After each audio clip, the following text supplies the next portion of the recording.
Bakit nga ba worth it bilhin ang Glock 35 G4 series? So, pakita na natin yung full power na to, full capacity.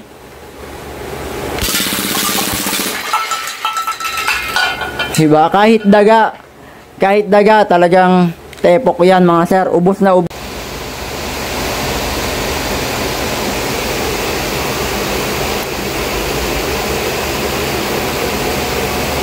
So, ang unit natin ngayon, Glock 35 yan ha, G4 series. So, ang package niya may kasama ng 2,000 pieces na BBs.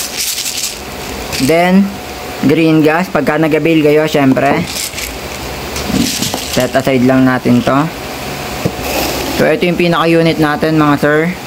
So, unbox natin. So, napakaganda ng unit natin. So, silver slide, full metal ang body. So, ito yung pinaka-details niya. Ang ganda ng markings, oh. So, ang kagandahan lang dito, full auto na siya. Dual mode na rin siya mga sir. Semi-auto at full auto. Pagka nakataas, yan. Semi-auto yan. Pag binaba nyo, full auto. So, Glock 35 siya. G4 series. Napakaganda ng details niyan mga sir, oh.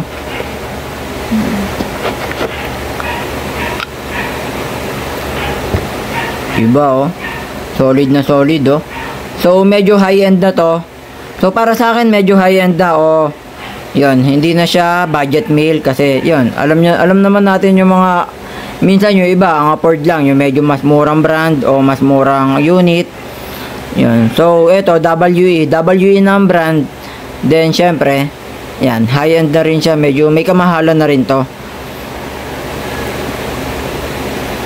So, gagawan ko lang siya ng test fire maya-maya. Pinapakita ko lang din yung pinaka-unit. Ganda, oh. So, yan, silver chrome yung railings niya. O yung ano niya, yan yung slide, yung kasahan. Then, meron siyang railing sa ilalim. If ever na gusto nyo maglagay ng, yun, flashlight or laser dito sa ilalim, pwede dito. Then, yung optic sight, meron naman siya. Ayun, ah. Yung optic sight niya.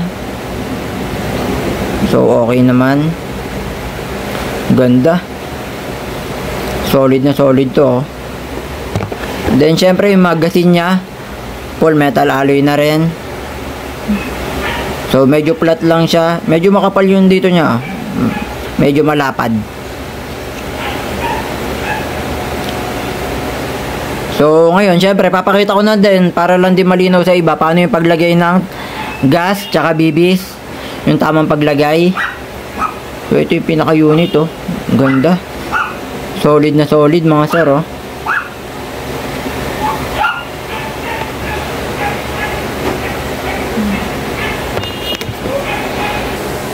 So, halimbawa, ito yung pinaka-magazine natin. So, ito yung magazine pagka mag-avail kayo, di ba? So, pepress nyo lang yan, pababa. Yan, oh, yung spring, oh. Dito, sa ilalim dapat ang tamang pagkarga. Dito, oh. Yan. Dito kayo sa ilalim. Yung nakasanayan kasi natin, yung di ba yung dati, yung bata pa tayo, dito tayo naglalagay, di ba? So, dito ang tamang paglagay. So, manual lang naman yun. Ito, automatic to, eh. Dito talaga dapat yung tamang paglagay ng BBs o bala.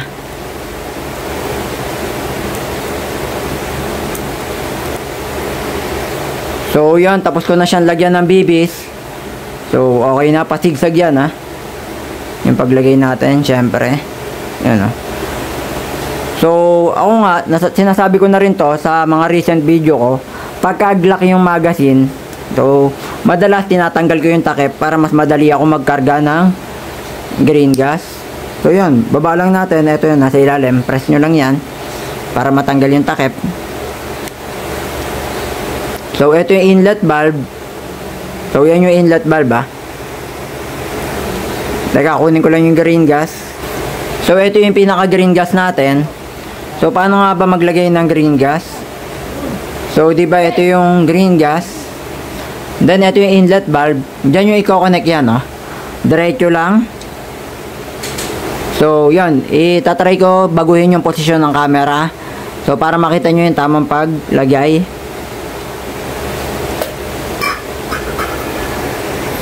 So ito yung pinakamagasin. Ulitin ko lang, ito yung inlet valve. Ayun oh. Yan yung parang pin. So may goma pa siya, kita nyo naman yung black. Then brand new naman tong unit natin. So ganito yung tamang pagkarga. Diretso lang dapat mga sir. So tapat nyo lang yan. Then count na kayo, mga 5 to 10 seconds pwede na. Kahit 5 seconds o 8 seconds pwede na. So yan, kung mapapansin nyo, diba, walang singaw. Ibig sabihin tama yung pagkarga natin. So yun, test pair lang naman to. Mga ilang seconds lang ako nagkarga. So yun, nga pala, napakita ko na rin yan paano malalaman kung meron pang gas o wala na. Yung pinakamagasin natin. So ito, mapepress nyo yan.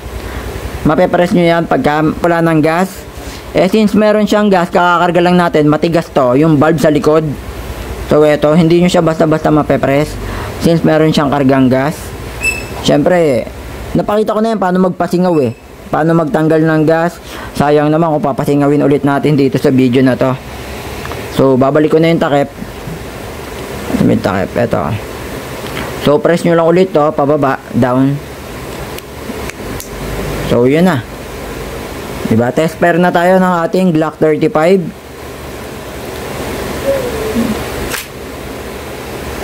So gwapong-gwapong unit natin, no?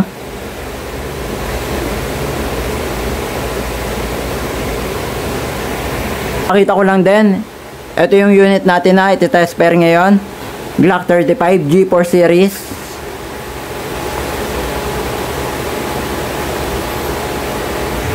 So mag EPS check muna pala tayo bago ang lahat, bago tayo mag test fire. So EPS check 323.2.4, 325. Solid din to, mataas yung FPS nya, no? So 325.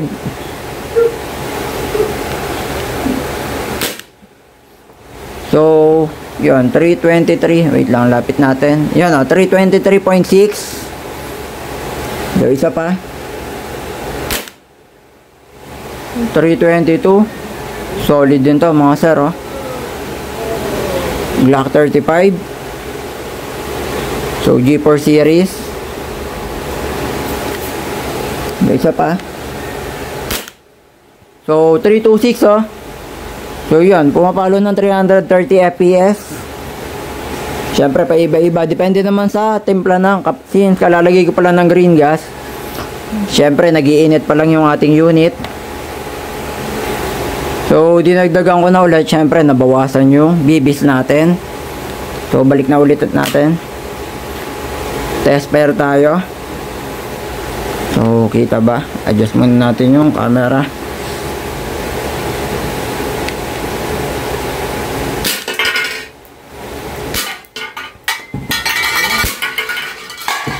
So tinamaan naman. So next nating ipapakita is yung full auto rapid fire. Yon, sa Tagalog yung iba tawag na rat-rat. So para ma-full auto, syempre, yan, ibababa nyo lang yan. So ito yung switch sa likod. So ano ba yung full auto? Yun yung rat-rat. So inulit ko lang din, syempre. So gusto ko lang din mapakita sa inyo bakit nga ba worth it bilhin ang Glock 35 G4 series.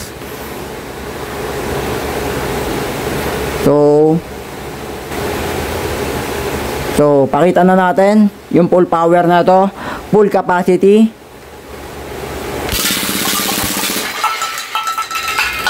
Diba? Kahit daga talagang tepok yan mga sir, ubos na ubos. So syempre parang totoo na siya, nagkakak na rin siya pagka walang bala. So check muna natin, ganun naman siya pagka wala ng bala, nagkakak. So yan, wala na nga bala, oh. So para bumalik sa dati, press nyo lang yan.